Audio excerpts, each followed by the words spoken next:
가족 이야기 채널에 오신 시청자 여러분 환영합니다. 오늘 들려드릴 이야기는 바로 이것입니다. 막 샤워를 마치고 옷도 제대로 챙겨 입지 못한 한밤중 젊은 며느리는 다급하게 울리는 문 두드리는 소리에 쏘스라치게 놀랍니다. 문 밖에 서 있는 사람은 다름 아닌 시아버지였습니다. 창백하게 질린 얼굴, 무언가 차마 말 못할 사연을 담은 듯한 눈빛. 시아버지는 3일 밤 연속 정확히 같은 시간에 며느리의 방문 앞에 나타났습니다. 이 기이한 사건 뒤에 숨겨진 충격적인 진실이 궁금하시다면 지금 바로 귀를 기울여 주시기 바랍니다. 제 이름은 김민서, 올해 28입니다. 남편 준호 씨와의 결혼 생활은 이제 갓 2년이 채 되지 않았습니다. 저희는 경기도의 한 신도시에 있는 3층짜리 주택에서 시부모님을 모시고 살고 있습니다. 대가족 살림의 며느리로서 참고 양보하는 삶은 이미 익숙해질 대로 익숙해졌지만 어느 날 밤 제 안에 있던 모든 것이 무너져 내렸습니다. 그날은 뼛속까지 시린 겨울밤이었습니다. 밖에는 추적추적 비가 내리고 있었죠. 저는 막 샤워를 마치고 방에서 머리를 말리고 있었습니다. 바로 그때였습니다. 똑똑똑 다급한 노크 소리가 울려 퍼졌습니다. 처음엔 남편인 줄 알았습니다. 그날 저녁 큰아버님 댁에서 송년회가 있어 늦게 들어온다고 했거든요. 하지만 제 등골을 오싹하게 만든 건 그 노크 소리가 밤 11시가 다 된 시간에 마치 겁에 질린 듯 다급하게 울렸다는 점입니다. 저는 몸에 목욕 가운을 두른 채 문으로 다가갔습니다. 문고리에 손을 올린 순간 밖에서 들려오는 목소리에 저는 그대로 얼어붙었습니다. 민서야, 나다, 아비다, 문 좀 열어라. 저는 그 자리에 얼어붙었습니다. 아버님이라니요. 아버님은 원래 엄하고 과묵한 분이셨습니다. 평소에는 식사는 했니? 나 오늘 준호 출근시켜줬니? 같은 의례적인 질문 외에는 저와 대화를 나누는 일도 거의 없었죠. 그런 아버님이 제 방문을 두드리신 적은 단 한 번도 없었습니다. 하물며 이렇게 한밤중에 말입니다. 심장이 쿵쾅거리기 시작했고 문고리를 잡은 손이 망설여졌습니다. 아버님, 무슨 일이세요? 저는 애써 침착하게 물었습니다. 하지만 바로 대답이 들려오지 않았습니다. 잠시 후 아버님은 나지막이 말씀하셨습니다. 문 열어라. 할 얘기가 있다. 저는 가운을 단단히 여미었습니다. 무언가 잘못되었다는 불길한 예감이 들었죠. 저는 문을 열지 않고 조심스럽게 말했습니다. 아버님, 문 너머로 말씀하셔도 괜찮아요. 제가 아직 옷을 다 챙겨 입지 못해서요. 또다시 침묵이 흘렀습니다. 노크 소리가 멎는가 싶더니 갑자기 누군가 나무 벽을 세게 치는 듯한 쿵 소리가 울렸습니다. 민서야, 문 열어. 아버님의 목소리는 더 이상 부드럽지 않았습니다. 윽박지르는 듯한 말투였죠. 온몸이 차갑게 식고 가슴이 꽉 막히는 기분이었습니다. 도대체 무슨 일이 벌어지고 있는지 이해할 수 없었습니다. 왜 시아버지가 한밤중에 제 방 앞에 서서 명령조로 문을 열라고 강요하는 걸까요? 저는 몇 걸음 뒤로 물러서며 떨리는 손으로 휴대폰을 들었습니다. 남편에게 전화를 걸었지만 받지 않았습니다. 다시 걸어도 마찬가지였습니다. 숨이 가빠지기 시작했습니다. 밖에서는 시아버지의 발소리가 다시 들려왔습니다. 이번에는 좀 더 느릿했습니다. 그러다 이내 조용해졌습니다. 문에 귀를 대보니 더 이상 아무도 서 있지 않은 것 같았습니다. 하지만 차마 문을 열 용기는 나지 않았습니다. 저는 방 안의 모든 불을 켜고 책상으로 문을 막았습니다. 그날 밤 저는 한숨도 자지 못했습니다. 작은 소리 하나에도 심장이 철렁 내려앉았죠. 그저 빨리 아침이 오기만을 바랐습니다. 다음 날 아침 식탁에 내려갔습니다. 아버님은 제 맞은편에 앉아 계셨습니다. 아무 일도 없었다는 듯 태연하게 식사를 하셨죠. 어젯밤 일에 대한 언급도 이상한 눈빛도 전혀 없었습니다. 저는 순간 제가 헛것을 본 건 아닐까 의심하기 시작했습니다. 하지만 아니었습니다. 제 방문에는 분명 부딪힌 자국으로 인한 작은 흠집이 남아 있었고 저는 제가 미치지 않았다는 것을 똑똑히 알고 있었습니다. 남편이 돌아왔을 때 저는 모든 것을 털어놓았습니다.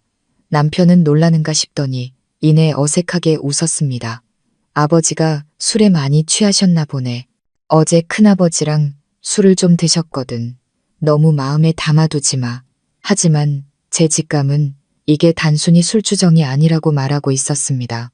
그리고 그 다음 날 밤, 문 밖에서 또다시 부스럭거리는 소리를 들었을 때 제 직감은 확신이 되었습니다. 저는 의심이 많거나 상상에 빠진 게 아니었습니다. 그날 밤 이후 저는 누구에게도 말 못할 보이지 않는 공포 속에서 살기 시작했습니다. 남편 준호 씨는 제 말을 전혀 심각하게 받아들이지 않았습니다. 여전히 제가 과민 반응한다고 생각했죠. 시아버님은 마치 그날 밤이 존재하지 않았던 것처럼 저를 대하셨습니다. 하지만 저는 잊을 수 없었습니다. 저는 만일의 사태에 대비해 휴대폰을 항상 머리맡에 두고 충전하기 시작했습니다. 그리고 매일 밤 문을 굳게 잠그고 불을 끄기 전에 최소 3번 이상 잠금 장치를 확인했습니다. 그 다음날 저녁 남편은 또 외출했습니다. 이번에는 동창 모임이 있어 늦을 거라고 했습니다. 저는 아무 말 없이 고개를 끄덕였지만 마음속은 불안으로 가득했습니다. 곧 무슨 일이 터질 것만 같은 예감이 들었죠. 밤 11시쯤 막 잠이 들려던 순간이었습니다. 달칵, 달칵. 누군가 문고리를 돌리는 소리였습니다. 저는 벌떡 일어났습니다. 온몸에서 식은땀이 흘렀습니다. 시계를 보니 밤 10시 53분. 저는 소리치지도 누구냐고 묻지도 않았습니다. 조용히 아주 조심스럽게 책상으로 다가갔습니다. 그곳에는 제가 미리 준비해둔 초소형 카메라가 있었습니다.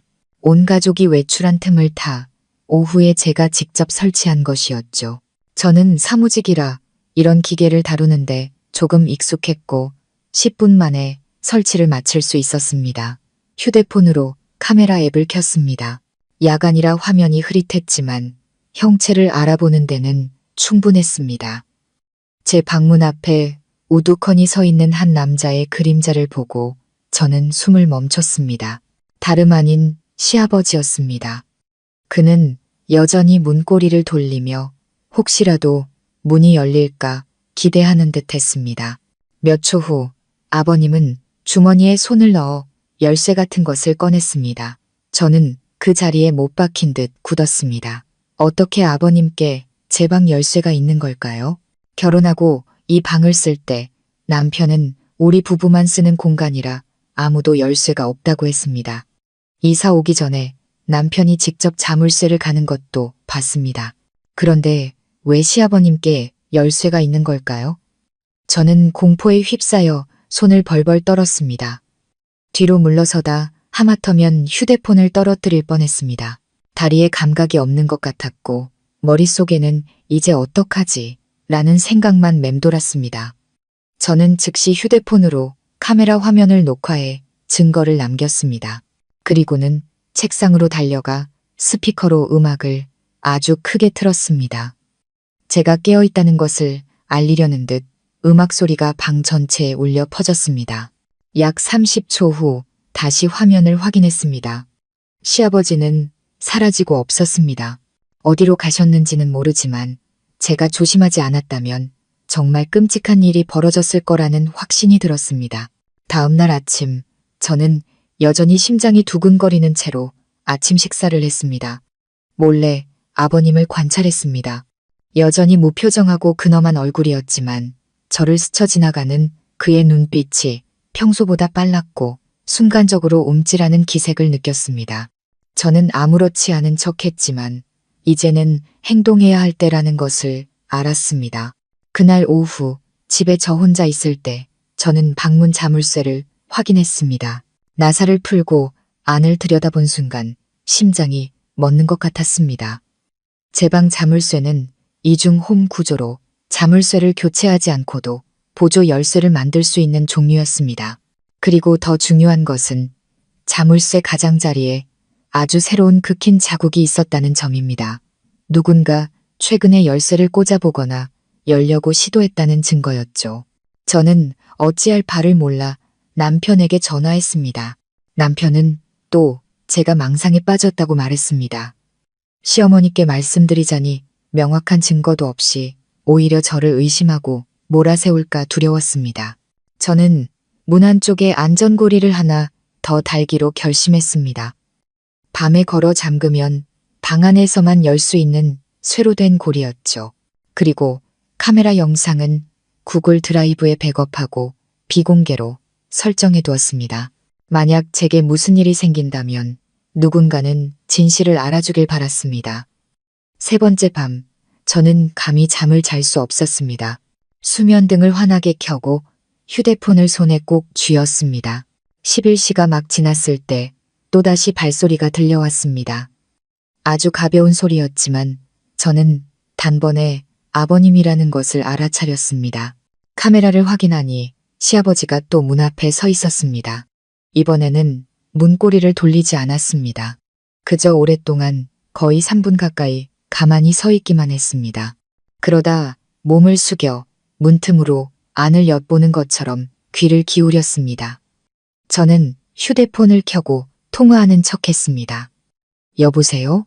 아직 안 들어왔어? 응, 나 아직 안 자. 응, 5분만 더 기다릴게. 그 말이 끝나자마자 아버님의 그림자가 움찔하며 뒤로 물러서더니 등을 돌려 가버렸습니다. 저는 한숨을 내쉬었지만 이번에는 두려움만 느낀 게 아니었습니다. 분노가 치밀어 올랐습니다. 저는 침묵했습니다. 참았습니다. 아버님의 체면을 지켜드렸습니다. 하지만 아버님은 멈출 생각이 없어 보였습니다. 저는 내일 증거와 함께 모든 것을 남편에게 털어놓기로 결심했습니다. 다음 날 아침 저는 아주 일찍 일어났습니다. 어젯밤 잠을 설친 탓에 시간이 흐르는 매 순간이 고통스러웠고 어서 날이 밝아 남편에게 모든 것을 말하기만을 기다렸습니다. 남편은 새벽 2시가 다 되어 집에 돌아왔습니다. 술 냄새를 풀풀 풍기며 비틀거리다 침대에 쓰러져 죽은 듯이 잠들었습니다. 저는 그를 원망하지도 깨우지도 않았습니다. 제가 찍은 영상을 볼 때는 완전히 맨정신이어야 한다고 생각했습니다. 아침 9시쯤 남편이 잠에서 깼습니다. 눈을 뜨자마자 머리가 아프다며 중얼거리더니 창가에 앉아 빨갛게 충혈된 눈으로 휴대폰을 들고 있는 저를 보고는 살짝 놀라는 눈치였습니다. 일찍 일어났네. 왜 이렇게 얼굴이 헬쑥해? 저는 대답 없이 남편을 오랫동안 쳐다보기만 했습니다. 머릿속에서는 시아버지의 체면을 한 번 더 지켜줘야 할지 아니면 모든 것을 털어놓아야 할지 갈등이 일었습니다. 하지만 어젯밤 문틈에 바짝 붙어 있던 그 눈빛, 마치 내 방에서 사생활이라는 권리를 완전히 박탈당한 듯한 감시받는 느낌을 떠올리자 결심이 섰습니다. 저는 차갑게 숨을 내쉬며 말했습니다. 준호 씨, 내가 찍은 영상이 있어. 당신이 좀 봤으면 좋겠어. 그는 미간을 찌푸리며 자리에서 일어났습니다. 뭔데 그렇게 심각해?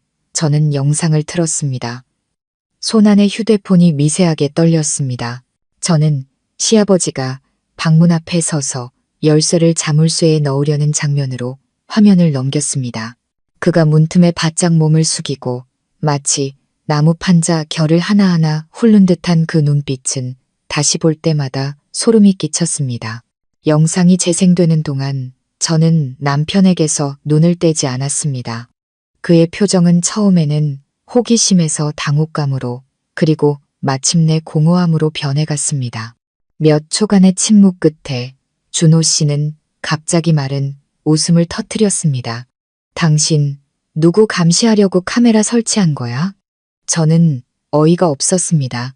누굴 감시한 게 아냐. 불안해서 설치한 거야. 안 보여? 당신 아버지가 한밤중에 우리 방 앞에 서 있잖아. 문을 열려고 하잖아. 이게 정상적인 일이라고 생각해.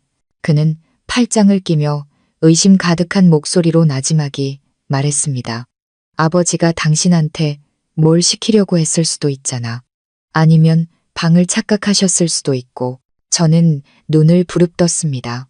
방을 착각해? 사흘밤 연속으로 준호 씨는 입을 다물었습니다. 그러다 갑자기 손을 뻗어 제 손에서 휴대폰을 낚아채 영상을 꺼버렸습니다. 어쨌든 그만하는 게 좋겠어. 당신 지금 너무 예민하게 구는 거야. 명확한 것도 없잖아. 이 일 크게 만들 생각이야.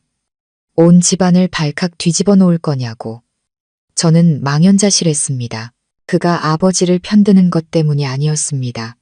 그건 어느 정도 예상했던 일이니까요. 하지만 사실을 외면하는 그의 방식은 마치 제가 두 명의 무심한 사람을 상대하고 있는 듯한 기분을 들게 했습니다. 이상한 행동을 하는 시아버지와 아내를 보호하는 대신 침묵을 선택한 남편. 저는 애써 평정심을 유지했습니다. 그럼 그냥 넘어가자는 거야? 아무 일도 없었던 것처럼. 그는 일어나 곧장 화장실로 향했습니다. 당신 마음대로 생각해. 하지만 소란 피우지 마. 우리 아버지는 체면을 아주 중요하게 생각하는 분이야. 당신이 이런 얘기 떠벌리고 다니면 무슨 일이 일어날지 몰라. 화장실 문이 쾅 하고 닫혔습니다. 저는 의자에 주저앉았습니다. 막을 새도 없이 눈물이 흘러내렸습니다. 이제 알겠습니다. 남편은 제 편이 되어주지 않을 것이고 저는 이제 혼자였습니다. 그날 아침 내내 저는 누구와도 말을 섞지 않았습니다. 인터넷에서 사생활 침해, 집안에서의 카메라 촬영, 그리고 비슷한 사례들에 대한 모든 정보를 찾아봤습니다. 읽으면 읽을수록 속이 답답해졌습니다. 시아버지, 시아주버니, 시동생 등 남편의 가족에게 사생활을 침해당하거나 위협, 심지어 폭행까지 당하고도 대부분 묵살당한 여성들이 적지 않았습니다. 저는 다음 피해자가 되고 싶지 않았습니다. 저는 영상에서 캡처한 사진들을 인화하기로 결심했습니다. 날짜와 시간이 명확히 나오도록 프레임을 잘라 서류 봉투에 따로 보관했습니다. 그리고 변호사인 친구에게 영상 사본을 이메일로 보내며 메모를 남겼습니다. 지연아, 만약 나한테 무슨 일이 생기면 이게 네가 알아야 할 모든 거야. 저녁 식사 시간, 집안의 공기는 그 어느 때보다 무겁게 가라앉았습니다. 저는 여전히 무표정한 얼굴로 식사를 했습니다. 시아버지는 이따금 저를 힐끗 쳐다봤습니다. 그의 눈빛은 더 이상 평소처럼 근엄하지 않았고 무언가를 캐묻는 듯 했습니다. 저는 더 이상 피하지 않고 그를 똑바로 쳐다봤습니다. 더는 두렵지 않았습니다. 제가 움츠러들면 그들이 저를 짓밟을 것이라는 걸 알았습니다. 그날 밤 저는 문을 굳게 잠그고 안전고리까지 걸었습니다. 그리고 휴대폰으로 유튜브 라이브 스트리밍을 켰지만 비공개로 설정했습니다. 문 앞에서 일어나는 모든 움직임이 실시간으로 삭제할 수 없게 기록되길 바랐습니다. 밤 12시가 가까워질 무렵 익숙한 발소리가 다시 들려왔습니다. 하지만 이번에는 혼자가 아니었습니다. 카메라를 켠 저는 제 눈을 의심했습니다. 시아버지가 시어머니와 함께 문 앞에 서 있었습니다. 그리고 어머님은 아버님 귀에 대고 무언가 속삭이고 있었습니다. 저는 휴대폰을 귀에 바싹 대고 볼륨을 높였지만 무슨 말인지는 들리지 않았습니다. 그러나 잠시 후 어머님이 가볍게 문을 3번 두드렸습니다. 저는 망연자실했습니다. 대체 무슨 일이 벌어지고 있는 걸까요? 제가 반응하기도 전에 어머님의 목소리가 문 밖에서 들려왔습니다. 부드럽고 상냥한 목소리였습니다. 아가, 문 좀 열어주렴. 할 얘기가 있어서 그래. 저는 숨을 죽인 채 몸이 굳어버렸습니다. 쥐죽은 듯 고요한 한밤중 방문 밖에서 들려오는 시어머니의 목소리는 공포로 움츠러든 제 심장을 도려내는 날카로운 칼날 같았습니다. 아가, 문 좀 열어주렴. 어머니랑 얘기 좀 하자. 저는 굳게 잠긴 문고리 옆에서 가볍게 떨리는 손을 한 채 꼼짝도 하지 않았습니다. 카메라는 계속 돌아가고 있었습니다. 시아버지는 시야에서 사라졌지만 그가 복도나 계단 근처 어딘가에 있다는 것을 알 수 있었습니다. 시어머니는 제가 갓 시집 왔을 때 저를 달래던 그 부자연스러운 상냥함으로 이상할 정도로 다정하게 굴고 있었습니다. 저는 심호흡을 했습니다. 어머님, 저 지금 옷 갈아입고 있어서요. 잠시만 기다려주세요. 시간을 벌어야 했습니다. 대처하기 위해 침착함을 유지해야 했습니다. 괜찮다. 기다릴 수 있어. 그냥 잠깐 얘기 좀 하자는 거니까. 어머님은 여전히 인내심을 보였지만 목소리는 이전보다 조금 낮아져 있었습니다. 더 이상 부드럽기만 한 톤이 아니었죠. 저는 옷장을 여러 긴 외투를 걸쳤습니다. 휴대폰은 주머니에 넣어두었고 녹음과 녹화 기능은 모두 켜져 있었습니다. 저는 천천히 안전고리를 풀었습니다. 심장이 미친 듯이 뛰었습니다. 문이 살짝 열리자마자 시어머니가 안으로 들어왔습니다. 그녀의 시선은 방 안을 한 바퀴 훑은 뒤 제게로 향했습니다. 입꼬리가 살짝 올라갔습니다. 요즘 잠은 잘 자니? 저는 대답하지 않았습니다. 그저 가만히 서서 어머님을 똑바로 쳐다봤습니다. 어머님은 저를 몇 초 더 보더니 짧은 한숨을 쉬고는 침대 끝에 걸터 앉았습니다. 더 이상 돌려 말하지 않고 바로 본론으로 들어갔습니다. 네가 요 며칠 마음이 불편했다는 거 안다. 준호한테 대충 얘기도 들었고 카메라 설치하고 영상 찍고 대체 아버님에 대해 어떻게 생각하는 거니? 저는 말문이 막혔습니다. 준호 씨가 전부 말해버린 겁니다. 저는 이를 악물었습니다. 아무 생각 없어요. 저는 단지 일어나고 있는 일에 대해 당연한 반응을 했을 뿐이에요. 시어머니는 고개를 끄덕이며 옷자락을 매만졌습니다. 그럼 이 집안일이 밖에 알려지면 아버님 명예뿐만 아니라 준호, 나, 이 집안 전체에 어떤 영향이 갈지는 생각 안 해봤니? 이제야 알겠습니다. 어머님은 제 안부를 물으러 온 게 아니라 경고하러 온 것이었습니다. 저는 차갑게 말했습니다. 그럼 어머님 생각엔 제가 어떻게 해야 하나요? 아무 일도 없는 척 조용히 있으라고요? 어머님은 저를 한참 동안 바라보더니 고개를 끄덕였습니다. 그래, 아무 일도 없었던 것처럼 저는 자리에서 일어섰습니다. 목이 메어왔습니다. 어머님, 며칠 밤 내내 아버님이 한밤중에 제 방문 앞에 서 계셨어요. 한 번은 우연일 수 있지만 3번이나요. 그게 작은 일이라고요. 어머님은 대답 대신 고개를 돌렸습니다. 잠시 후 그녀는 나지막이 말했습니다. 네가 이해 못하는 사정이 있단다. 내 아버님, 평생을 반듯하게 살아오신 분이야. 그런데 2년 전에 가벼운 뇌졸중을 앓으신 후로 가끔 정신이 온전치 못할 때가 있어. 내가 그동안 얼마나 마음고생을 했는지 모른다. 저는 걸음을 멈췄습니다. 뇌졸중이라니 처음 듣는 이야기였습니다. 어머님은 말을 이었습니다. 아버님은 아무도, 특히 준호가 이 사실을 알길 원치 않으셔.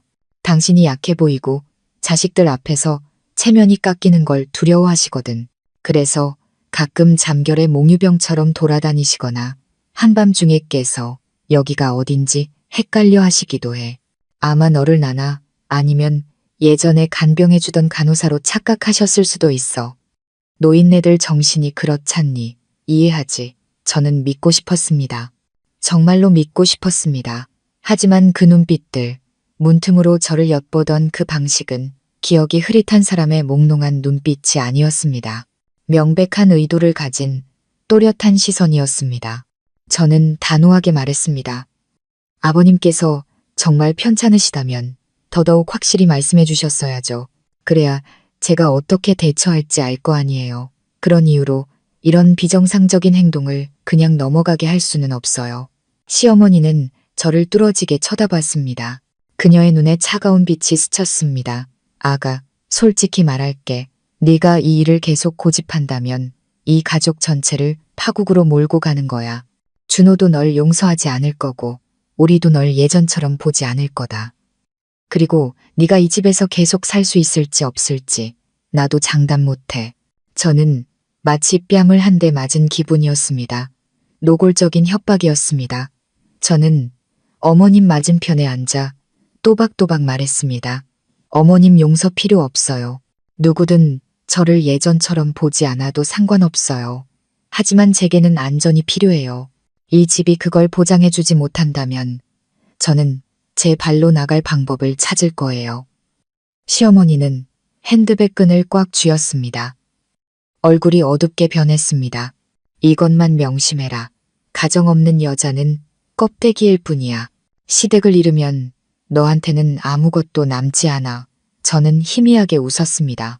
매일 밤 가족에게 감시당하며 공포에 떠는 것보다는 차라리 껍데기가 되겠어요.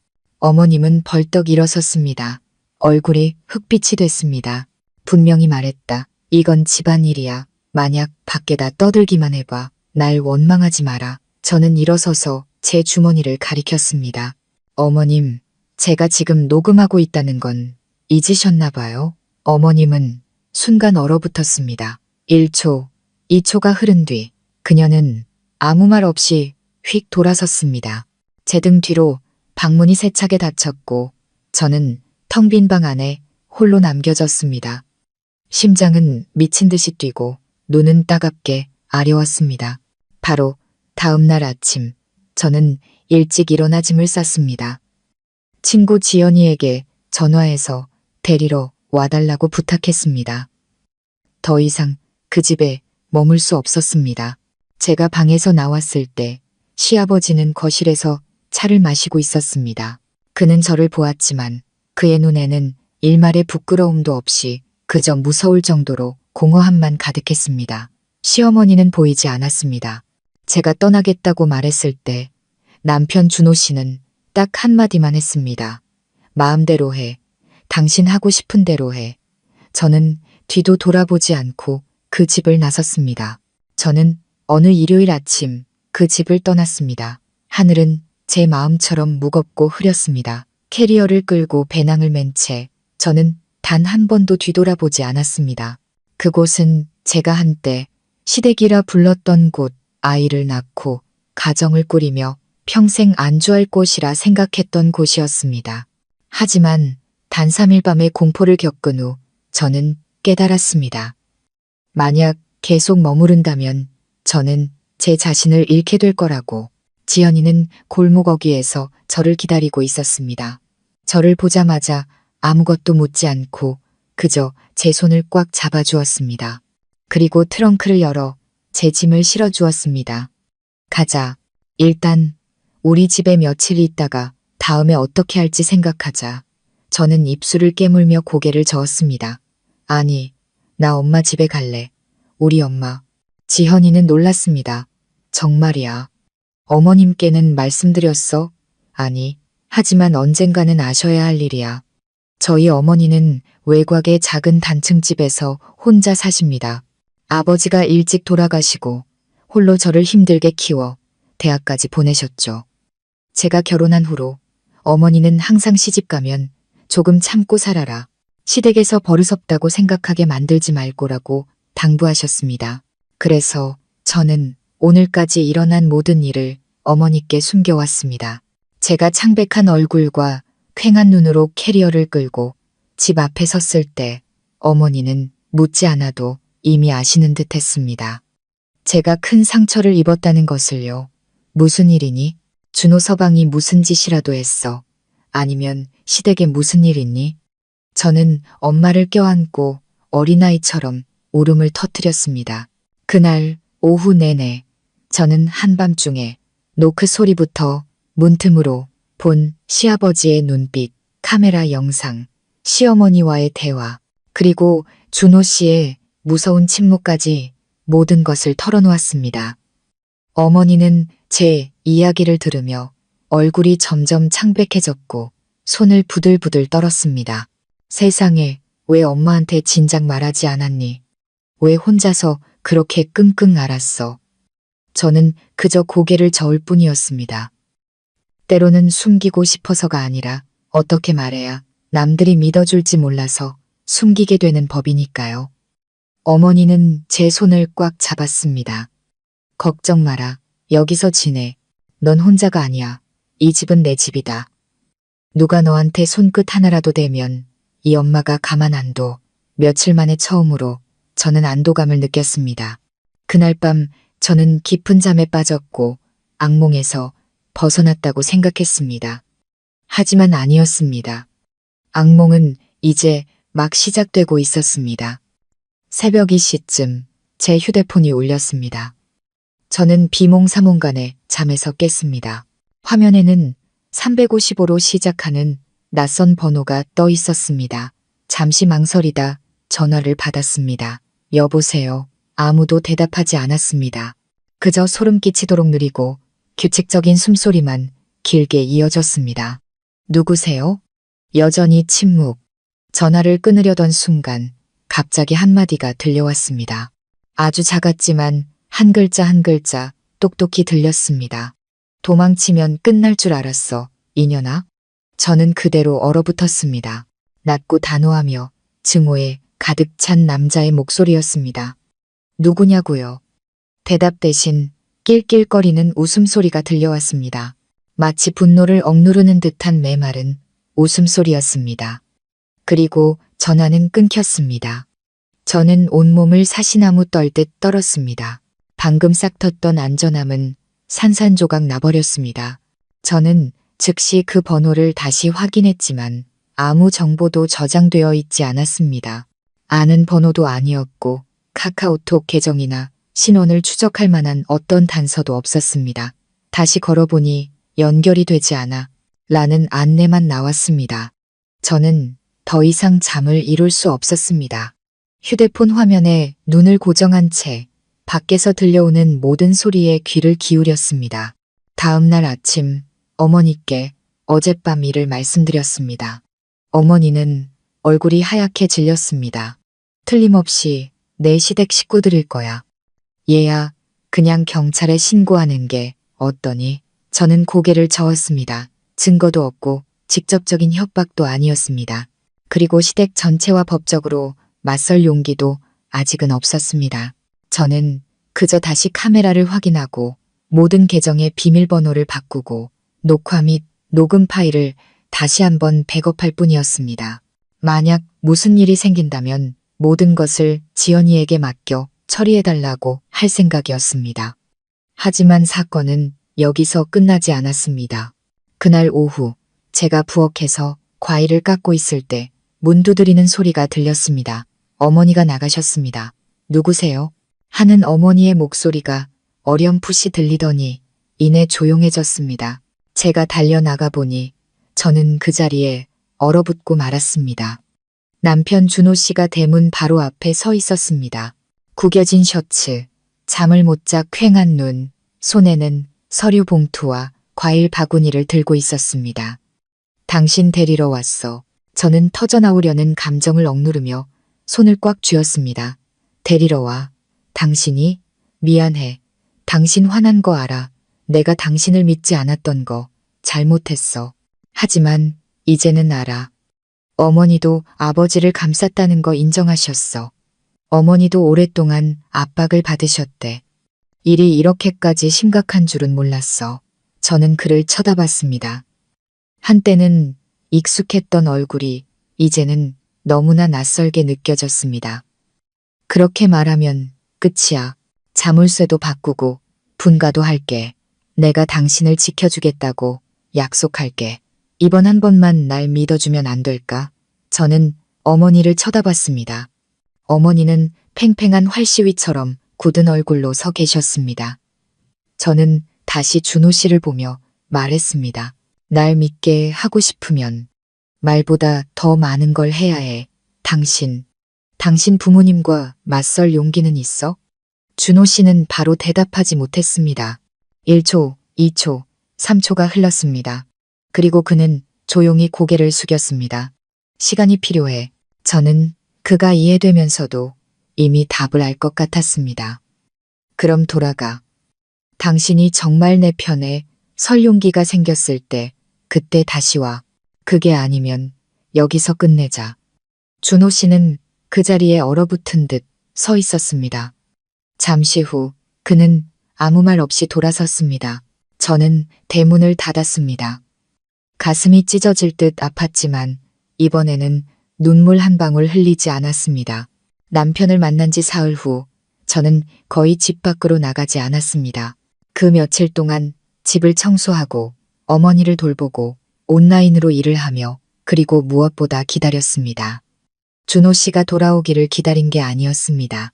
더 끔찍한 무언가를 기다리고 있었습니다. 제 직감은 아직 아무것도 끝나지 않았다고 속삭이고 있었기 때문입니다.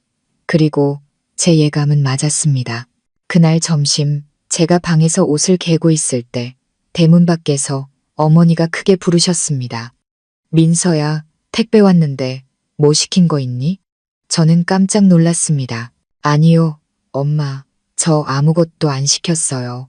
제가 나가보니 어머니는 갈색 테이프로 꼼꼼하게 포장된 네모난 상자를 들고 계셨습니다. 택배 기사는 이미 가버린 뒤였습니다.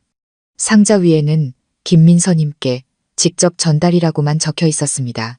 보내는 사람은 불명이었습니다. 저는 미간을 찌푸렸습니다.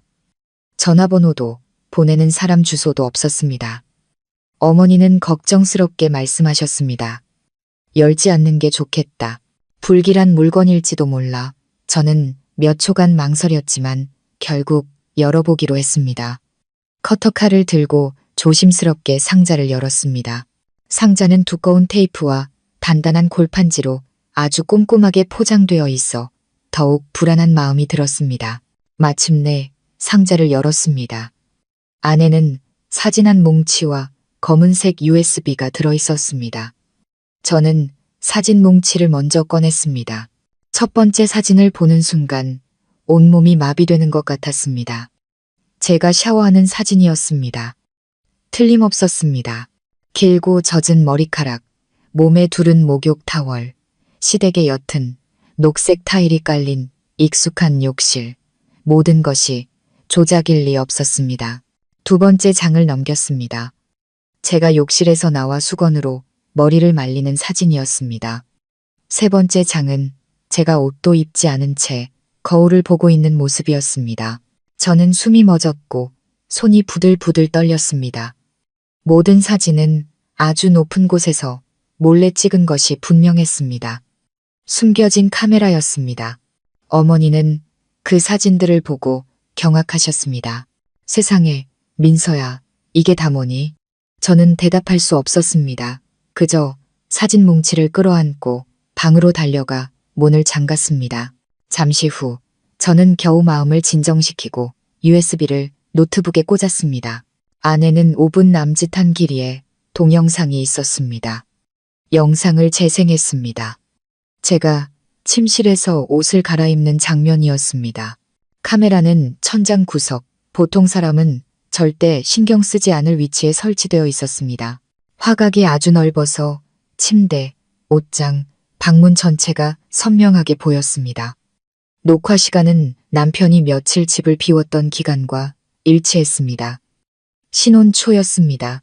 저는 울음을 터뜨렸습니다. 부끄러워서가 아니었습니다. 분노와 치욕 때문이었습니다. 누군가 아주 오래전부터 제 방에 몰래 카메라를 설치해 두었던 겁니다. 그들은 저를 감시하고 몰래 촬영하고 사진을 찍어서 이제는 협박의 도구로 보내온 것입니다. 저는 그 범인이 여전히 저를 지켜보고 있으며 저를 두려움에 떨게 하고 싶어 한다는 것을 알았습니다. 몇 분간의 절망 끝에 저는 눈물을 닦고 심호흡을 했습니다. 무너질 수 없었습니다. 절대로. 저는 모든 사진을 다시 찍고 두 번째 휴대폰으로 USB에 영상을 녹화한 뒤 3개의 다른 클라우드에 저장했습니다. 그리고 변호사인 친구 지연이에게 전화했습니다. 30분 만에 그녀는 서류 가방을 들고 얼음장처럼 차가운 얼굴로 나타났습니다. 이 사진들, 시댁에서 찍힌 거 확실해. 확실해. 욕실도 알아볼 수 있고 화장대 구석에 내가 쓰던 화장품도 찍혔어. 알았어. 바로 고소장 준비할게. 몰래 촬영하고 사적인 영상을 유포하는 건 심각한 범죄야. 저는 고개를 끄덕이며 지연이의 손을 잡았습니다. 하지만 무서워. 이걸 보낸 사람이 더 심한 걸 가지고 있을까봐. 지연이는 제 눈을 똑바로 쳐다봤습니다. 그럴수록 더 빨리 처리해야 해. 망설일수록 놈들은 더 기고만장해질 거야. 저는 입술을 깨물고 고개를 끄덕였습니다. 하지만 이를 크게 버리기 전에 한 가지 시험해보고 싶은 게 있어. 그날 밤 저는 준호 씨에게 전화했습니다. 그의 목소리는 지치고 쉬어 있었습니다. 여보세요? 민서예요. 당신 집 욕실에서 찍힌 제 몰카 사진이 담긴 소포를 받았어요. 전화기 너머로 침묵이 흘렀습니다. 제가 말을 이었습니다. 누가 보냈는지는 모르겠지만 만약 제가 그 사람을 찾아냈는데 당신 집 식구라면 절대로 용서하지 않을 거예요. 준호 씨는 당황했습니다. 무슨 소리야? 무슨 사진? 당신도 알잖아요. 그 카메라는 저절로 천장에 달리지 않았을 거예요. 민서야, 진정해. 나는 정말 이 일에 대해 아무것도 몰라. 정말이야. 날 믿어줘. 내일 오전 10시 예전에 가던 카페에서 따로 만나요. 저는 전화를 끊었습니다. 다음 날 아침 저는 약속 시간보다 15분 일찍 카페에 도착해 가장 안쪽 자리에 앉았습니다. 준호 씨는 정시에 나타났습니다. 지친 기색이 역력했고 눈빛은 극도로 혼란스러워 보였습니다. 저는 그의 앞에 제가 샤워하는 모습이 담긴 인화된 사진 한 장을 놓았습니다. 그는 사진을 보고 몸을 떨었습니다. 이게 어떻게 된 거야? 다시 물을게요. 우리 방에 카메라 설치한 적 있어요. 아니, 절대로 없어. 그럼 누가 한 거죠? 그는 입술을 깨물며 더듬거렸습니다. 아버지가, 아니면 어머니가, 아니면 일하는 사람이. 저는 그를 뚫어지게 쳐다보다가 휴대폰을 꺼내 시아버지가 방문 밖에 우두커니 서서 열쇠 같은 것을 들고 있는 영상을 틀어주었습니다. 준호 씨는 할 말을 잃었습니다. 저는 낮은 목소리로 말했습니다. 약속은 필요 없어요. 행동이 필요해요. 이 결혼을 지키고 싶다면 저와 함께 진실을 밝혀내야 해요. 만약 또다시 침묵을 선택한다면 다시는 전화하지 마세요. 준호 씨는 사진을 쥔 채 얼굴이 하얗게 질렸습니다. 저는 일어나 뒤도 돌아보지 않고 카페를 나섰습니다. 그날 만남 이후 저는 준호 씨와 더 이상 연락하지 않았습니다. 이번에도 그가 지난번처럼 포기할 거라고 생각했습니다. 희망을 가졌다가 실망하기를 반복했었죠. 저는 이미 준호 씨를 과거의 사람으로 여길 준비를 하고 있었습니다. 하지만 이번에 그는 사라지지 않았습니다. 바로 다음 날 밤 11시 그에게서 문자가 왔습니다. 미안해. 하지만 당신이 이걸 봐야 해. 첨부된 것은 1분 남짓한 길이의 동영상이었습니다. 저는 의심 가득한 마음으로 영상을 열었습니다. 시아버지의 서재에 숨겨진 카메라였습니다. 벽 한쪽 구석에서 아주 은밀하게 촬영된 듯한 구도였습니다. 영상 속에서 시아버지는 책상 앞에 앉아 아래쪽에 작은 서랍을 열더니 수많은 USB와 메모리 카드가 담긴 비닐 봉지를 꺼냈습니다. 저는 숨을 죽였습니다. 그는 노트북을 켜고 USB 하나를 꽂았습니다. 컴퓨터 화면에는 욕실, 침실, 민서자료, 클로즈업, 숨겨진 각도 같은 폴더들이 나타났습니다. 저는 제 눈을 믿을 수 없었습니다. 폴더 이름은 소름 끼칠 정도로 노골적이고 구체적이었습니다. 이것은 충동적인 행동이나 정신이 혼미한 사람의 짓이 아니었습니다. 체계적인 저장고, 전문적인 스토커의 소행이었습니다. 영상 끝부분에 준호 씨는 카메라를 자신에게로 돌렸습니다. 떨리는 목소리가 들려왔습니다. 맹세할게. 난 정말 이런 게 있는 줄 몰랐어. 당신을 믿지 않았던 거 정말 미안해. 이제 내 눈으로 똑똑히 봤어. 우리 아버지가 카메라를 설치한 장본인이었어. 당신이 막 시집왔을 때부터 저는 의자에 주저앉아 두 손으로 머리를 감쌌습니다. 눈물이 터져 나왔습니다. 더 이상 두려워서가 아니었습니다. 분노 때문이었습니다. 한 집에서 살았던 그 수많은 날들, 저에게 안부를 묻고 한 식탁에서 밥을 먹으며 저를 며느리라고 불렀던 그가 뒤에서는 저를 사냥감처럼 몰래 촬영하고 있었던 겁니다. 저는 즉시 변호사인 친구 지연이에게 전화했습니다. 그 영상 나한테 보내. 원본 추출해서 내일 당장 고소장 접수해야겠어. 이 사건 세상에 알려야 해. 다음 날 아침 저는 지연이와 함께 관할 경찰서로 향했습니다. 우리는 카메라 불법 설치, 몰래 촬영, 협박, 민감한 사진 전송, 그리고 불법 촬영물 소지 및 유포 가능성까지 모든 사실을 진술했습니다. 지연이는 베테랑 변호사답게 관련 법조항을 명확히 인용하며 논리적으로 설명했습니다.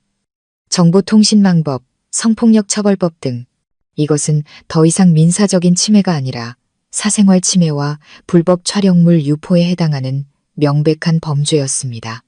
수사관은 진지한 태도로 서류를 접수하며 말했습니다. 즉시 전담팀을 꾸려 수사에 착수하겠습니다.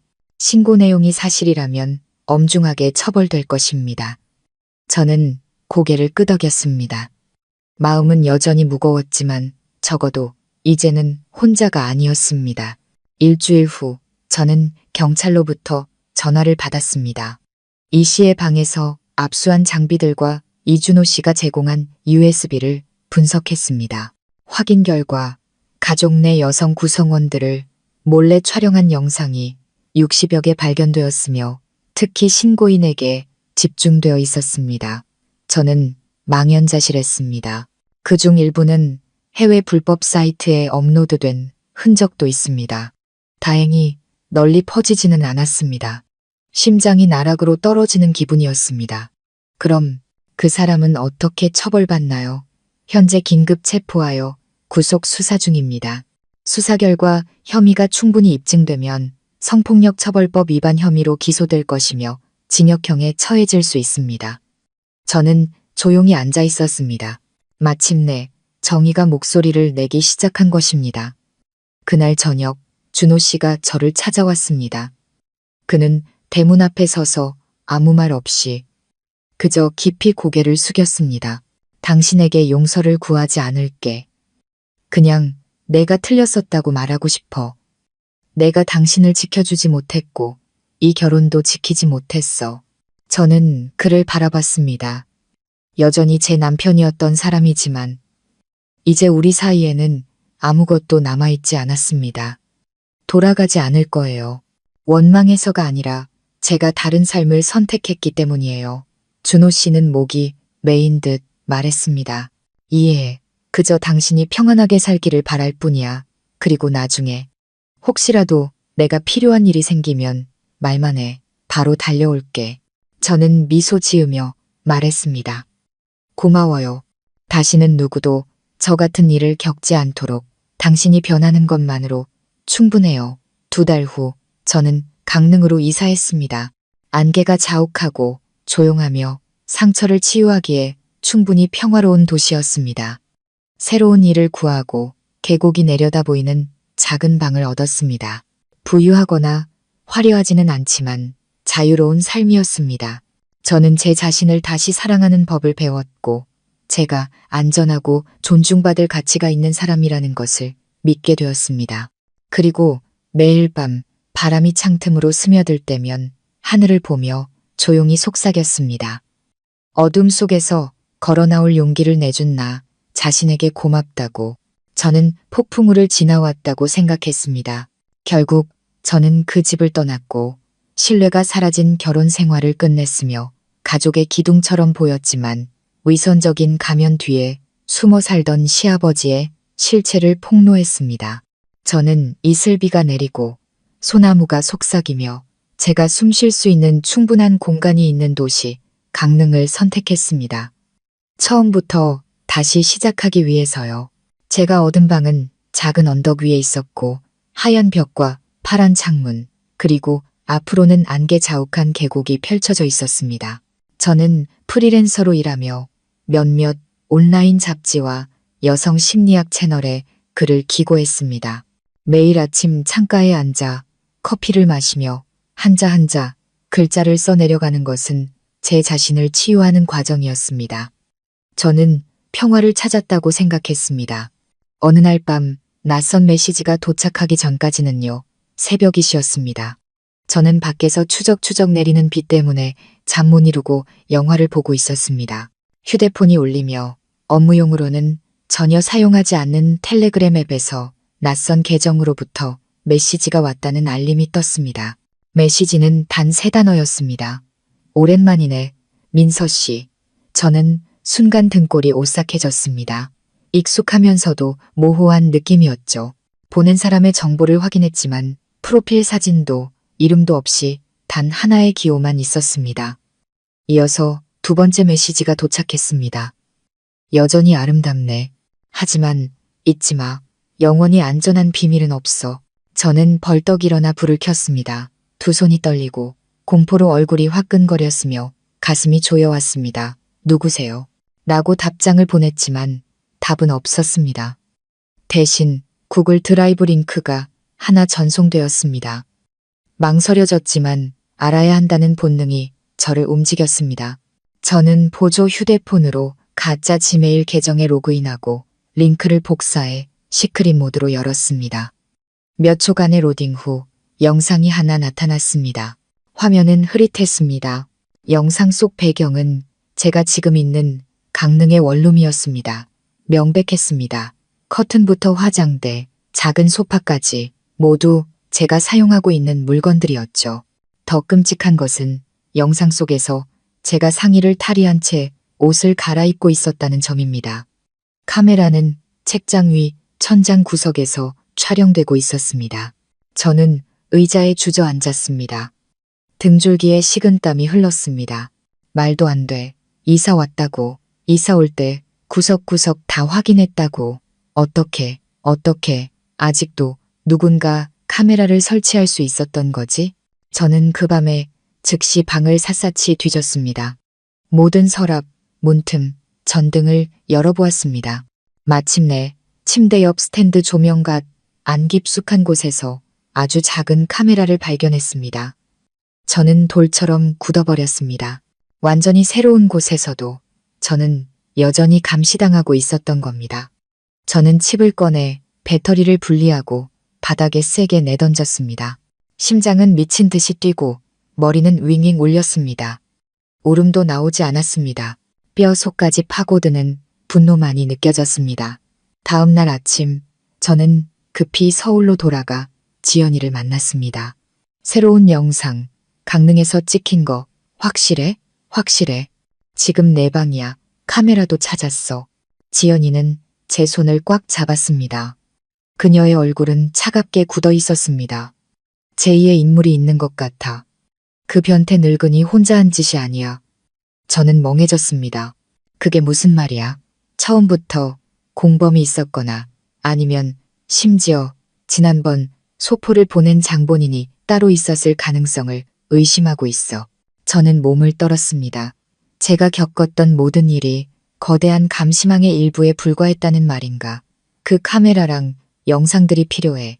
사이버 수사팀이랑 협력해서라도 이 사건 그냥 넘어가게 둘 수 없어. 저는 고개를 끄덕였습니다. 마음속의 공포는 가라앉지 않았습니다. 그날 밤 예상치 못한 일이 벌어졌습니다. 준호 씨에게서 연락이 왔습니다. 구속 수감 중이던 그의 아버지가 구치소에서 뇌졸중으로 쓰러져 위독하다는 소식이었습니다. 저는 충격에 빠졌습니다. 그가 죽고 사는 문제가 아니라 그가 죽으면 진실이 영원히 묻힐 수도 있다는 생각 때문이었습니다. 그날 밤 준호 씨가 제게 전화했습니다. 이런 말 하는 게 말이 안 되는 거 알지만 우리 아버지 혼자 한 일이 아닌 것 같아.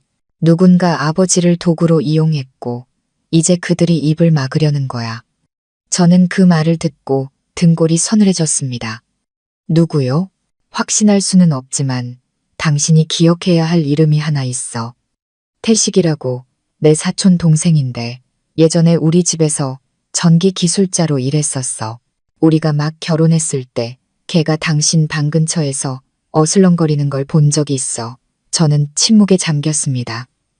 이태식이라는 이름, 맞아. 언젠가 집에서 전등을 갈 때 마르고 음흉한 얼굴을 한 젊은 남자가 저를 힐끔힐끔 쳐다보던 것을 본 기억이 났습니다. 그때는 그저 기술자라고만 생각했는데 설마 그 사람 지금 어디 있어요? 고향을 떠났어. 어디로 갔는지 아무도 몰라. 심장이 차갑게 식었습니다. 저는 고개를 들어 지연이를 보았습니다. 그녀는 모든 통화를 듣고 있었습니다. 새로운 사건으로 서류를 만들게. 배우를 추적해야지. SNS, IP, 전자지갑, 뭐든 뒤지면 나오게 되어 있어. 저는 입술이 굳은 채 고개를 끄덕였습니다. 이 싸움은 아직 끝나지 않았습니다. 준호 씨와의 통화 후 저는 넋이 나간 사람 같았습니다. 태식이라는 이름, 단 한 번도 의심해 본 적 없던 그 사촌 동생이 이제는 제가 시댁에서 보냈던 어두운 날들 전체를 뒤덮는 거대한 그림자가 되었습니다. 그리고 저를 더 소름 끼치게 만든 것은 제 직감이 이미 그에 대해 경고했었다는 사실입니다. 저는 똑똑히 기억합니다. 야근 때문에 늦게 퇴근해서 샤워를 한 날이었습니다. 욕실에서 나왔을 때 저는 우연히 태식이 3층 복도를 지나가는 것을 봤습니다. 3층에는 저와 준호 씨의 방밖에 없었습니다. 그는 마치 전선을 점검하는 척했지만 그 눈빛에 담긴 병적인 욕망은 숨기지 못했습니다. 그때 저는 그를 그저 시골 출신의 전기 기술자라고만 생각했습니다. 그가 바로 카메라를 설치한 범인일 줄은 꿈에도 몰랐습니다. 지연이는 본격적인 조사에 착수했습니다. 그녀는 사이버 보안 전문가인 친구에게 연락해 제게 영상과 사진, 협박 메시지를 보냈던 익명 계정들의 IP 추적을 부탁했습니다. 3일 후 결과가 나왔습니다. 익명 계정 중 하나가 경기도의 한 PC방 IP를 사용한 것으로 확인되었습니다. 접속자는 VPN을 사용했지만 제 강릉 원룸 영상이 전송된 날 새벽 2시 그 PC방 카메라 데이터에 따르면 짧은 머리를 한 검은 5세 청년이 시스템상 IP와 정확히 일치하는 14번 컴퓨터에 앉아 있었습니다. 저는 카메라 캡처 사진을 보내달라고 요청했습니다. 사진이 화면에 떴을 때 저는 거의 쓰러질 뻔했습니다. 그였습니다. 태식이었습니다. 사진은 옆모습이었지만 비뚤어진 인매, 눈 밑의 점, 약간 구부정한 자세까지 모두 제 옛집에 나타났던 그와 일치했습니다.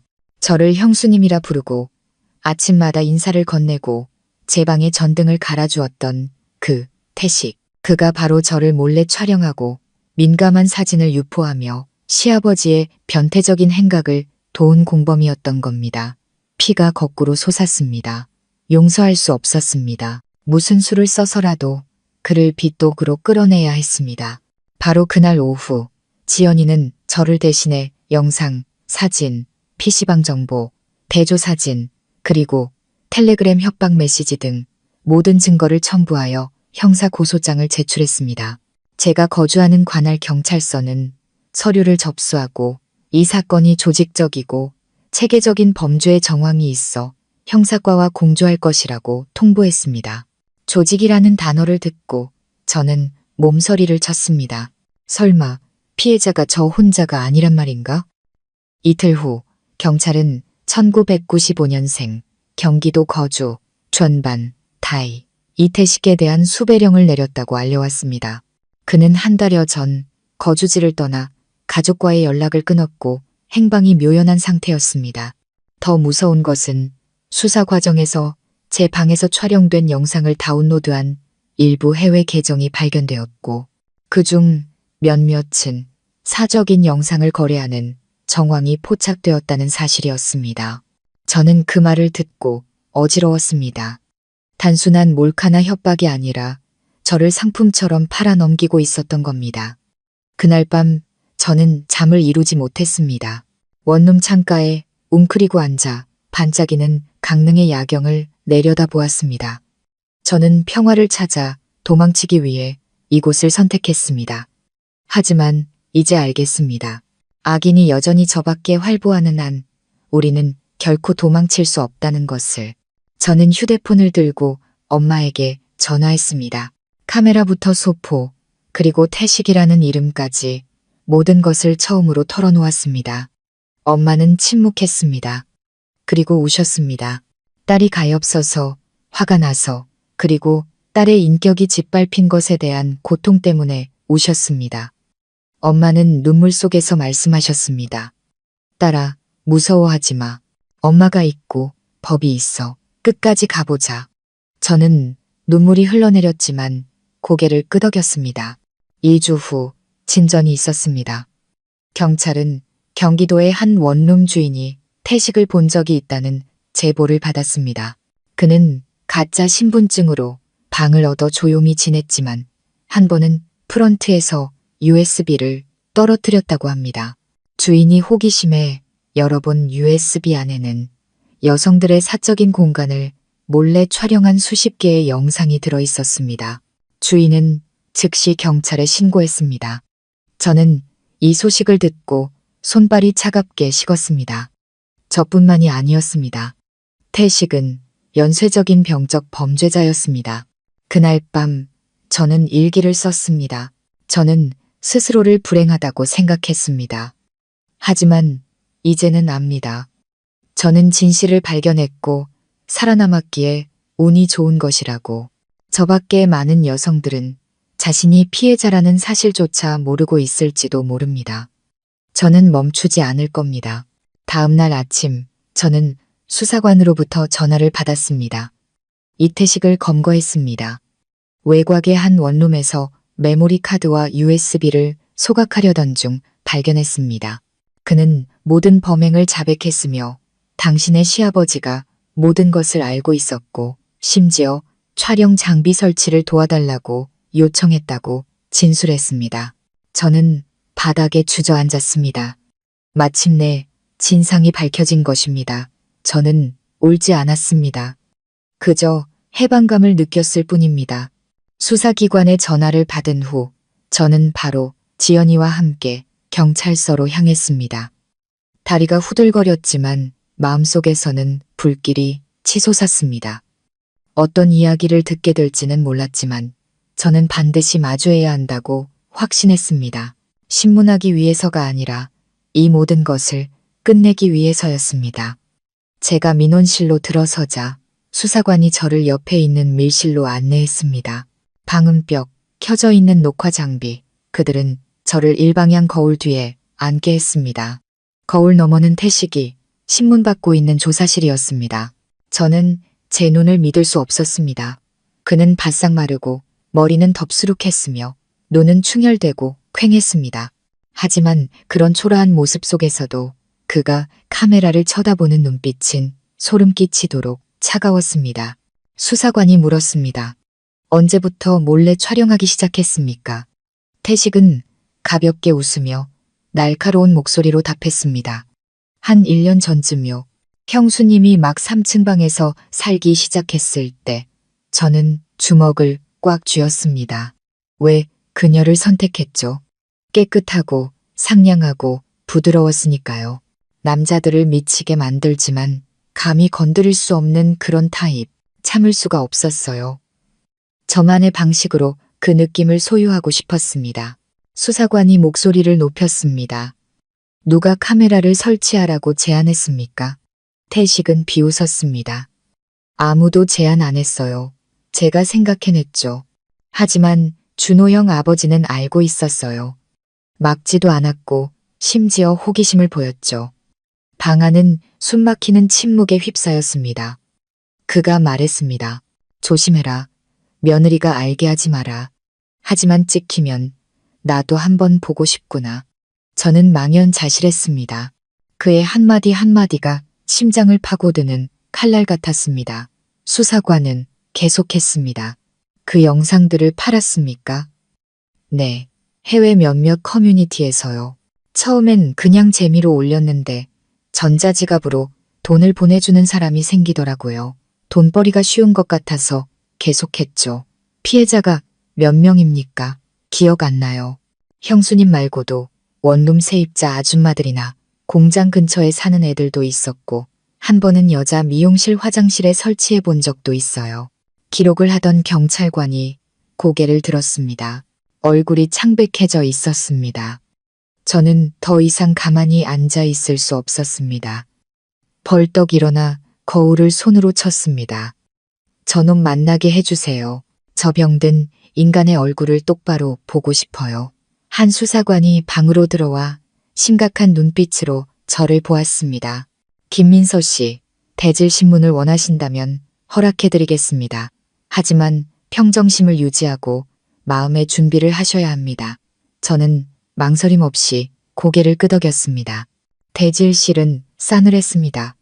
저는 책상 하나를 사이에 두고 그와 마주 앉았습니다. 태식은 수갑을 차고 발도 의자에 묶여 있었지만 저를 보는 그의 눈빛은 여전히 뻔뻔하고 도전적이었습니다. 저는 바로 말하지 않고 그를 오랫동안 쳐다보기만 했습니다. 그리고 떨리지만 또렷한 목소리로 물었습니다. 너 한 번이라도 결과에 대해 생각해 본 적 있어? 네가 내 인생에 무슨 짓을 했는지 알아? 태식은 입꼬리를 올리며 웃었습니다. 기억하지? 매일 밤 영상을 다시 보면서 분홍색 수건으로 머리 말리는 거, 다리 꼬을 때 왼쪽 다리를 먼저 올리는 거, 어깨 근처에 작은 흉터가 있는 것까지도. 그런 건 나만 알아. 저는 구역질이 날 것 같았습니다. 제가 이토록 병적으로 자세히 감시당하고 있었다니 저는 목소리를 높였습니다. 넌 감옥에서 썩어 마땅해. 그는 말은 웃음을 지었습니다. 감옥은 감옥이지. 하지만 내가 얻은 건 머릿속에 그대로 가져갈 거야. 네가 영상을 다 지워도 내 뇌에 저장된 이미지는 못 지워. 저는 일어섰습니다. 손을 꽉 쥐었습니다. 하지만 넌 그 안에서 고독하게 죽어갈 거고 다시는 빛을 보지 못할 거야. 그는 아무 말 없이 저를 쳐다보기만 했습니다. 그 눈빛을 저는 평생 잊지 못할 겁니다. 저는 대질실을 나왔습니다. 심장이 미친 듯이 뛰고 머리는 윙윙 울렸으며 다리가 풀려 걸을 수조차 없었습니다. 지연이가 저를 부축해 차로 데려갔습니다. 아무 말도 하지 않았습니다. 집으로 돌아오는 내내 우리는 침묵했습니다. 차가 집 앞에 멈추고 나서야 제가 입을 열었습니다. 있잖아 지연아. 난 걔가 무섭지 않아. 내가 한때 침묵하고 참고 내가 너무 예민한가라고 생각했던 그 방식이 무서워. 바로 그것 때문에 모든 일이 이렇게까지 커진 거야. 지연이가 저를 안아주었습니다. 하지만 넌 이제 일어섰어. 넌 옳은 일을 했고 더 이상 피해자가 아니야. 저는 고개를 끄덕였습니다. 처음으로 그 말이 사실이라고 믿었습니다. 그 충격적인 대질 신문 이후 저는 모든 것이 끝났다고 생각했습니다. 태식은 체포되었습니다. 모든 몰래카메라 장비는 철거되었고 영상이 유포된 계정 목록은 경찰이 국제기술 플랫폼과 협력하여 처리했습니다. 저는 형사처벌을 요구하는 동시에 명예와 정신적 피해에 대한 손해배상을 청구하는 민사소송을 제기했습니다. 언론도 이 사건에 주목하기 시작했습니다. 그들은 이 사건을 강릉, 서울 연쇄, 몰카 사건이라 부르며 주요 피해자인 저는 사생활 침해에 맞서는 투쟁의 중심이 되었습니다. 악에 맞서 아니오라고 말할 용기를 낸 여성의 부득이한 상징이 된 것입니다. 하지만 제 마음속에서는 불안감이 싹트기 시작했습니다. 이미 일어난 일 때문이 아니라 모든 것이 아직 끝나지 않았다는 예감 때문이었습니다. 일주일 후 어느 일요일 아침이었습니다. 저는 평소처럼 일찍 일어나 커피를 내리고 노트북을 켜려던 참이었습니다. 마당으로 나가자 대문 옆 작은 우편함이 뭔가 달라 보였습니다. 풀로 봉해진 편지 봉투 하나, 보내는 사람 이름도 주소도 없이 오직 민서 씨께 개인적인 편지라고만 적혀 있었습니다. 주위를 둘러보았지만 아무도 없었습니다. 길은 텅 비어 있었고 차 소리도 발소리도 들리지 않았습니다. 모든 것이 의심스러울 정도로 고요했습니다. 저는 편지를 들고 집으로 들어와 책상에 앉았습니다. 손이 약간 떨렸습니다. 마치 안에서 무언가 튀어나올 것처럼 커터칼로 조심스럽게 봉투를 열었습니다. 안에는 파란색 잉크로 쓴 손편지가 있었습니다. 단정하고 남성적인 글씨체였습니다. 민서 씨, 죄송합니다. 저는 침묵했고 외면했으며 보고도 못 본 척했습니다. 두려웠기 때문입니다. 그 사람에게 목숨 빚을 졌기 때문입니다. 하지만 이제 그가 잡혔으니 더는 침묵할 필요가 없다고 생각합니다. 이 모든 일의 배우는 태식이나 그 아버지만이 아닙니다. 태식에게 돈을 주고 이 일을 시킨 사람, 명령을 내린 사람이 있습니다. 그 사람 이름은 LKW. 어릴 적부터 족보에서 지워진 준호의 이복동생입니다. 이강우라는 자를 찾으세요. 아무도 믿지 마세요. 한때 후회했던 사람으로부터 저는 그 자리에 얼어붙었습니다. 이강우, 준호 씨의 이복동생. 준호 씨에게서 그런 이름을 들어본 적도, 그런 사람을 본 적도 없었습니다. 저는 그날 오후 바로 지연이를 찾아가 편지를 보여주었습니다. 그녀는 편지를 천천히 읽었고 눈빛이 점점 어두워졌습니다. 이거 진짜일까? 장난일 수도 있잖아. 아니, 그럴 리 없어. 이 글씨체에서 진심이 느껴져. 협박 편지가 아니라 고백이야. 지연이는 고개를 끄덕이고는 법원 행정처에서 일하는 친구에게 전화를 걸었습니다. 사흘 후 그들은 일반 조회 시스템에서는 숨겨져 있던 오래된 출생신고서 사본을 우리에게 보내주었습니다. 이름 이강우, 1993년생. 시아버지였던 이 씨의 혼외자. 저는 벼락을 맞은 기분이었습니다. 제가 살았던 그 집에서 저는 어둠 속에 숨어있는 또 다른 핏줄에게 감시당하고 있었던 겁니다. 지연이가 조사한 바에 따르면 이강우는 한때 부산에 살았고 보안 감시, 소프트웨어 분야에서 일한 경력이 있었습니다. 그는 1년여 전부터 SNS에서 자취를 감췄습니다.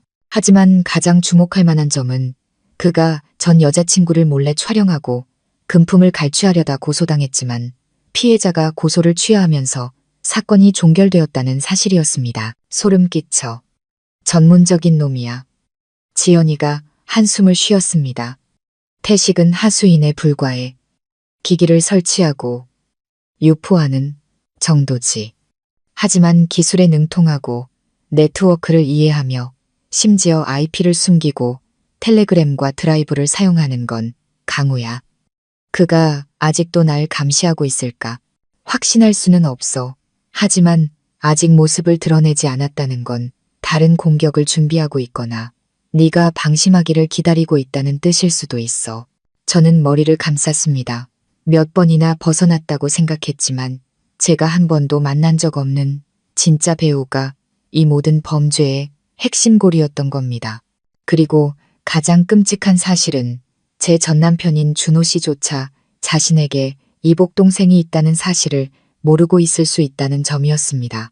그날 밤 저는 준호 씨에게 전화했습니다. 이강우라는 이름을 언급하자 전화기 너머 그의 목소리가 떨렸습니다. 무슨 소리야, 그게? 증거가 있어요. 출생신고서도 고발 편지도. 당신은 이 일을 알아야만 해요. 아니, 아버지는 그런 이름 가진 사람에 대해 한 번도 말씀하신 적 없어. 저는 잠시 침묵하다 말했습니다. 당신이 모른다는 거 믿어요. 하지만 날 돕고 싶다면 함께 그를 찾아내요. 그렇지 않으면 나 혼자서라도 할 거예요. 내가 도울게. 처음으로 그의 목소리가 그렇게 단호하게 들렸습니다. 지연이와 저는 조사의 범위를 넓혔습니다. 우리는 태식에게 돈을 지불했던 금융거래 내역을 추적했습니다. LKW 건축이라는 낯선 이름의 전자지갑이 나타났습니다. 이강우와 일치하는 의심스러운 이니셜이었습니다. 우리는 계좌 동결을 요청하고 상급 수사기관의 사건을 이관해달라고 요청했습니다. 이 사건은 더 이상 개인의 범행이 아니었습니다.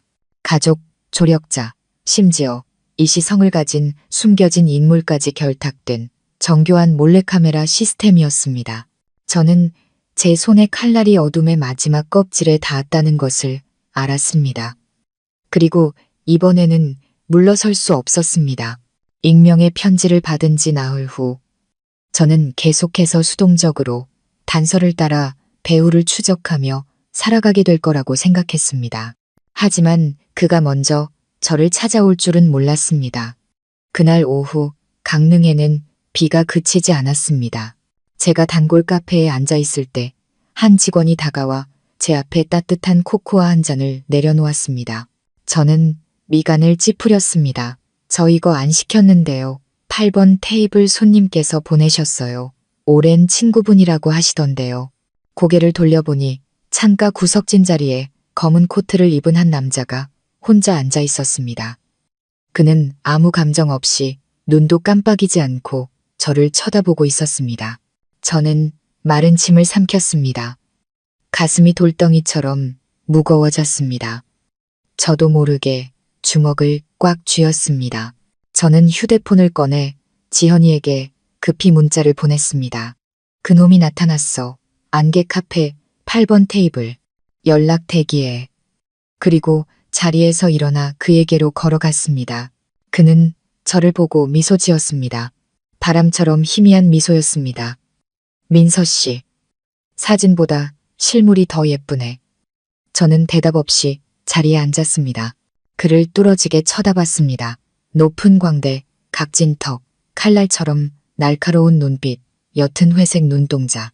그는 누가 봐도 유능한 IT 전문가처럼 보이는 차가운 지성미를 풍겼습니다. 저는 낮은 목소리로 말했습니다. 네가 이강우구나. 그는 부정하지 않고 고개를 끄덕였습니다. 준호의 이복형이지. 단 한 번도 그 영감한테 인정받은 적은 없지만 저는 이를 악물고 말했습니다. 그래서 다른 사람 인생을 망가뜨리는 걸로 복수하는 거야. 그는 웃음을 터뜨렸습니다. 복수. 아니, 난 복수하지 않아. 그냥 그들에게 통제당하는 기분이 어떤 건지 보여주는 것뿐이야. 저는 그를 보며 분노로 온몸을 떨었습니다. 내 인생 이야기에서 나는 뭔데? 내 변태적인 쾌락을 만족시키기 위한 꼭두각시, 연극배우? 그는 의자에 등을 기대고 팔짱을 꼈습니다. 아니, 넌 여주인공이야. 그 위선적인 가족의 가면을 벗겨내는 걸 도와준 사람이지. 저는 할 말을 잃었습니다. 그는 몰카 범죄보다 더 깊은 무언가를 이야기하고 있었습니다. 무슨 뜻이야? 그는 몸을 숙여 휴대폰을 열고 제 앞에 녹음 파일 하나를 재생했습니다. 시아버지의 목소리가 쉬어 있었습니다. 그놈이 내 아들인 건 안다. 하지만 이 집에서 다시는 그 이름 꺼내지 마라. 그놈은 오점이야. 혼의 자식이라고. 네가 한 번만 더 그놈을 데려오면 나를 아버지라 부를 생각도 마라. 저는 망연자실했습니다. 이강우는 저를 뚫어지게 쳐다봤습니다. 그는 날 부정했어. 모범적인 가정이라는 걸 만들고 당신처럼 순종적인 며느리를 들여서 더러운 과거를 덮으려고 했지. 내가 그를 편히 살게 둘 것 같아? 저는 한 글자 한 글자 힘주어 말했습니다. 네가 그를 증오할 수는 있어. 하지만 내 인생을 망칠 권리는 없어. 난 너한테 빚진 거 없어. 그는 희미하게 웃었습니다. 알아. 그리고 내 용서도 필요 없어. 난 그냥 내가 겪은 일이 이 사회가 용납하는 침묵의 결과라는 걸 알려주고 싶었을 뿐이야. 당신은 처음 그가 이상한 눈으로 쳐다봤을 때 침묵을 선택했어. 첫 번째 카메라가 제거되고도 경찰에 신고하지 않고 참았지. 당신도 그 침묵의 일부였어. 저는 숨을 멈췄습니다. 그는 제 머릿속의 논리를 뒤흔들고 있었습니다. 그의 모든 말은 피해자 심리의 가장 약한 부분, 자책감을 정확히 찔렀습니다. 저는 컵을 꽉 쥐고 소리쳤습니다. 하지만 난 일어섰어. 그리고 넌 네가 저지른 모든 짓에 대해 대가를 치르게 될 거야. 이강우는 두려워하지 않았습니다. 그는 그저 천천히 일어나 주머니에서 USB 하나를 꺼냈습니다. 여기엔 그 영감이 우리 엄마한테 낙태를 강요하고 개처럼 버렸던 녹음 파일이 들어있어. 내가 16살 때부터 간직해온 거야. 그는 USB를 테이블 위에 내려놓았습니다. 가져. 경찰에 넘기든 언론에 제보하든 불태워버리든 당신 마음대로 해.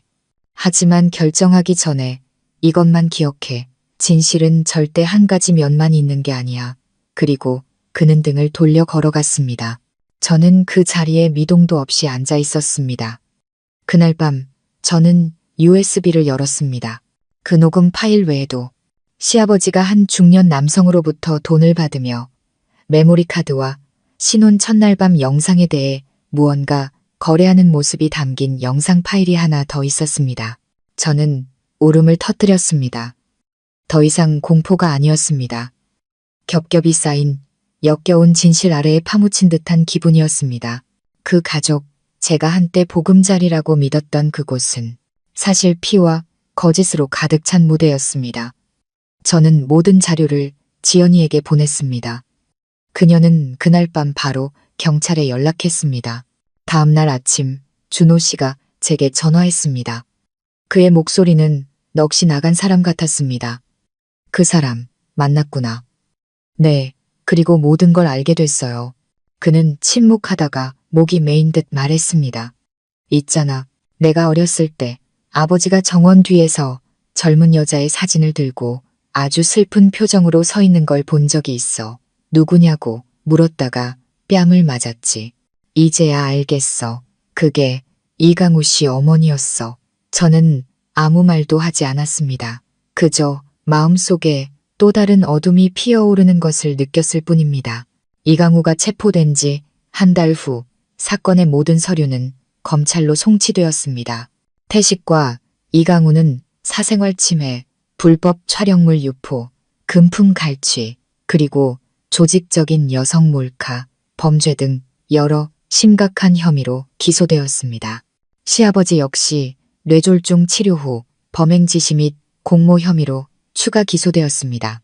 이 사건은 언론을 통해 대대적으로 보도되었고 침묵 속에서 살아야 했던 가족의 체면을 지키기 위해 고통을 참아야 했던 가장 가깝다고 믿었던 사람들에게 학대당하며 조용히 고통받았던 수백만 명의 여성들에게 경종을 울리는 계기가 되었습니다.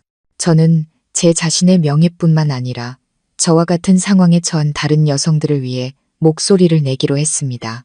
누구도 어둠 속에서 감시당하지 않고 누구도 자신의 집에서 공포에 떨며 살지 않는 사회를 위해서 말입니다. 모든 것이 끝난 후 저는 예전 도시로 돌아가지도 시댁이라 불렀던 그 집으로 돌아가지도 않았습니다.